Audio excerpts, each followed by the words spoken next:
नमस्कार मित्रांनो, जर आपण 45 लॅक्समध्ये 1 BHKचं घर बघताय डोंबिवलीमध्ये, तर आज मी आपल्यासाठी एक नवीन प्रोजेक्ट घेऊन आलो आहे, ज्याचं नाव आहे रिजन्सी ओनिक्स. हा जो प्रोजेक्ट आहे G+30 स्टोरीचा प्रोजेक्ट आहे, जो तुम्हाला रिजन्सी नंदनच्या थोडंसं आधी लागतो. स्टेशनवरनं जे डिस्टन्स आहे ते 3 किलोमीटरचं डिस्टन्स आहे आणि ऑलरेडी बाजूला एक शाळा चालू आहे नारायणा म्हणून. तर आता आपण बघत आहोत हा 1 BHKचा फ्लॅट. हा जो फ्लॅट हा 524 स्क्वेअर फीटचा कार्पेट एरिया येतो, ज्याच्यामध्ये तुम्हाला प्रत्येक रूमला मित्रांनो बाल्कनी मिळते. पाहू शकतो आपण. यामध्ये मित्रांनो तुम्हाला G+30 स्टोरीचा सिंगल स्टँड अलोन असा टॉवर येतो, ज्याच्यामध्ये रूफ टॉपवरती आपण ॲम्युनिटीज दिलेले आहेत तुम्हाला. याचं जे पोझिशन आहे ते नेक्स्ट इयर तुम्हाला जूनमध्ये पोझिशन मिळेल 1 वर्षभरामध्ये.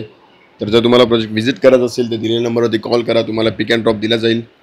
आणि डोंबिवलीमध्ये तुम्हाला प्रत्येक रूमला बाल्कनी असणारा प्रोजेक्ट 45 लॅक्समध्ये कुठेही नाही आहे. तर मित्रांनो नक्कीच व्हिजिट करा. धन्यवाद. व्हिडिओ आवडली असेल तर लाईक करा, शेअर करा.